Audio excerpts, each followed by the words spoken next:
विद्यमान सभी पंथ संप्रदायों का प्रतिनिधित्व करने वाले हमारे संत ऋषि आचार्य गण और समाज के सब स्तरों का प्रतिनिधित्व करने वाले निमंत्रित महानुभाव, आज का आनंद शब्दों में वर्णनातीत है और उसके वर्णन करने का प्रयास इसके पहले के वक्तव्यों में अच्छा हो गया है। ये भी बता दिया गया है और हम जानते भी हैं कि आज अयोध्या में रामलला के साथ भारत का स्व लौट के आया है।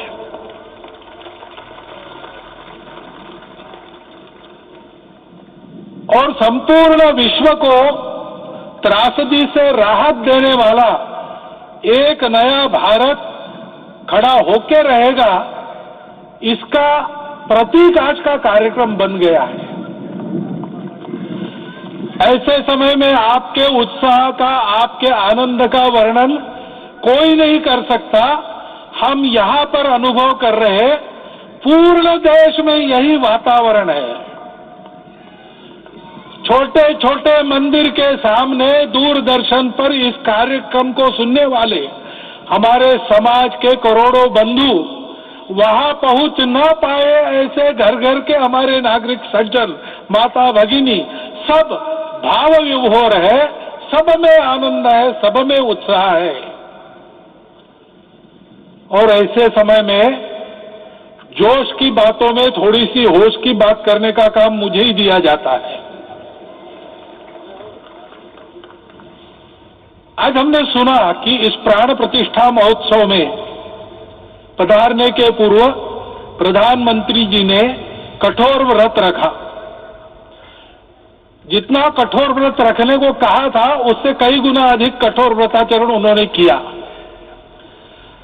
मेरे पुराना उनसे परिचय है, मैं जानता हूं वो तपस्वी है ही, परंतु वो अकेले तप कर रहे हैं, हम क्या करेंगे। अयोध्या में रामलला आए, अयोध्या से बाहर क्यों गए थे, रामायण में क्यों गए थे बाहर, तो अयोध्या में कलह हुआ। अयोध्या उस पुरी का नाम है जिसमें कोई द्वंद्व नहीं, जिसमें कोई कलह नहीं, जिसमें कोई दुविधा नहीं। वो हुआ 14 वर्ष वनवास में गए। वो सब ठीक होने के बाद दुनिया के कलह को मिटा के वापिस आए। आज रामलला वापस फिर से आए हैं 500 साल के बाद।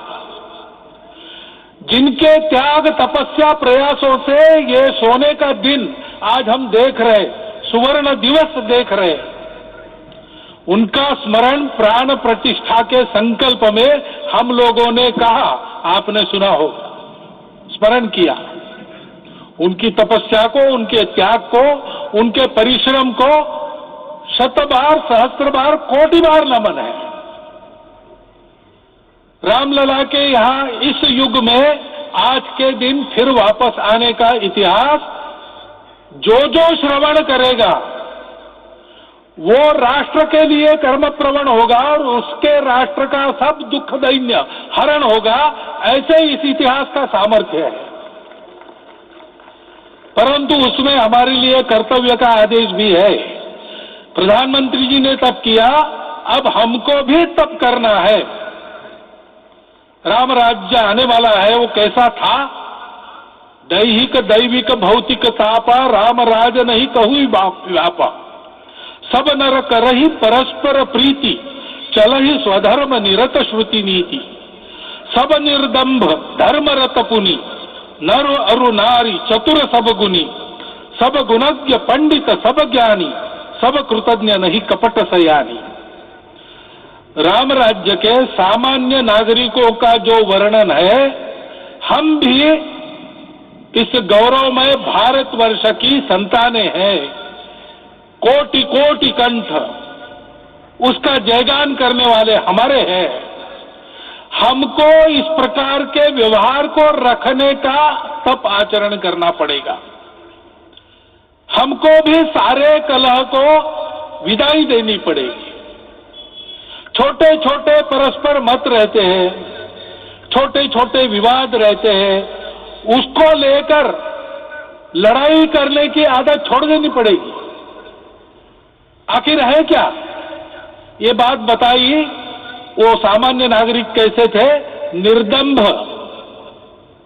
प्रामाणिकता से आचरण करने वाले, केवल बातें करने वाले नहीं और बातें करके उसका अहंकार पालने वाले नहीं थे, काम करते थे, आचरण करते थे और अहंकार नहीं था। ऐसे वो थे और धर्मरत थे। यानी क्या थे? इस पर कठिन भाषा में प्रवचन बहुत लंबा हो सकता है, लेकिन थोड़े में धर्म के जो 4 मूल्य जिनकी चौखट पर धर्म है, ऐसा श्रीमद् भागवत में बताया है, सत्य, करुणा, शुचिता, तपस, उसका आज हमारे लिए युगानुकूल आचरण क्या है? तो सत्य कहता है कि सब घटों में राम है, ब्रह्म सत्य है, वही सर्वत्र है। तो हमको ये जानकर आपस में समन्वय से चलना होगा, क्योंकि हम चलते हैं, सबके लिए चलते हैं, सब हमारे हैं, इसलिए हम चल पाते हैं। और इसलिए आपस में समन्वय रखकर व्यवहार करना, ये धर्म का पहला जो पैर है, सत्य, उसका आचरण है। करुणा दूसरा कदम है, उसका आचरण है सेवा और परोपकार। सरकार की कई योजनाएं गरीबों को राहत दे रही, सब हो रहा है, लेकिन हमारा भी कर्तव्य है, ये सब समाज बांधव हमारे अपने बंधु है। तो जहां हमको दुख दिखता है, पीड़ा दिखती है, वहां हम दौड़ जाए, सेवा करें, दोनों हाथों से कमाए, अपने लिए न्यूनतम आवश्यक रखकर बाकी सारा वापस दे, सेवा और परोपकार के माध्यम से।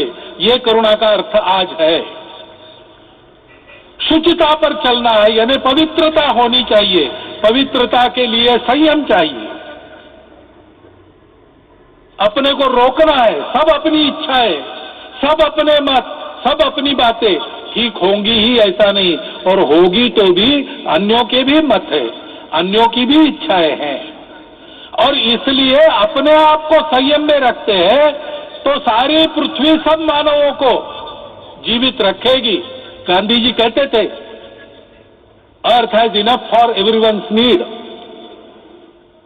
But it cannot satisfy everyone's grid.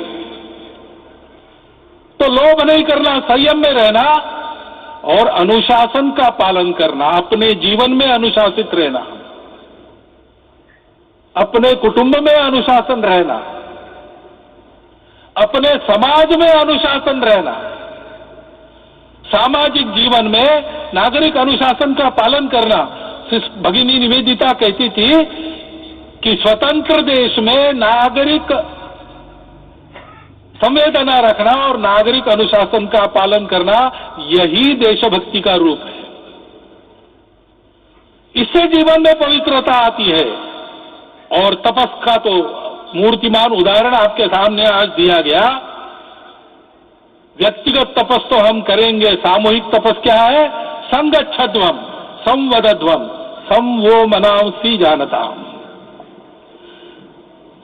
हम साथ चलेंगे, बोलेंगे आपस में, उसमें से एक सहमति का संवाद निकालेंगे, एक ही भाषा बोलेंगे, वो वाणी मन वचन कर्म समन्वित होगा और मिलके चलेंगे, अपने देश को विश्व गुरु बनाएंगे। ये तपस हम सबको करना है। 500 वर्षों तक अनेक पीढ़ियों ने लगकर परिश्रम करके, प्राणों का बलिदान देके, खून पसीना बहाकर आज ये आनंद का दिन सारे राष्ट्र को उपलब्ध करा दिया। उन सबके प्रति हमारे मन में कृतज्ञता है। मैं यहां बैठता हूं तो मेरे मन में विचार आता है कि मुझे बिठाया, मैंने क्या किया? वो तो जो उन्होंने किया उसका प्रतिनिधि भी मुझे बनाया गया है, उस प्रतिनिधि के नाते मैं ये अवदान स्वीकार करता हूं और उन्हीं को अर्पण करता हूं। परंतु उनका ये व्रत हमको आगे लेके जाना है। जिस धर्म स्थापना विश्व में करने के लिए राम का अवतार हुआ था, उस धर्म स्थापना को अनुकूल स्थिति अपने आचरण में अपने देश में उत्पन्न करना, यह अपना कर्तव्य बनता है।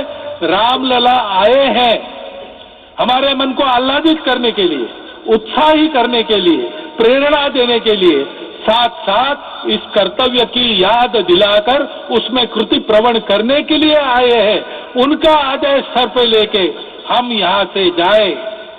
सब लोग तो यहाँ आ नहीं सके, लेकिन वो सुन रहे, देख रहे। अभी इसी क्षण से इस व्रत का पालन हम करेंगे तो मंदिर निर्माण पूरे होते होते विश्व गुरु भारत का निर्माण भी पूरा हो जाएगा। इतनी क्षमता हम सबकी है। इसका मैं एक बार स्मरण देता हूं, आप सबको धन्यवाद देता हूं और मेरे 4 शब्द समाप्त करता हूं। भारत के यशस्वी प्रधानमंत्री माननीय नरेंद्र भाई मोदी जी अपने मनोभाव प्रकट करेंगे।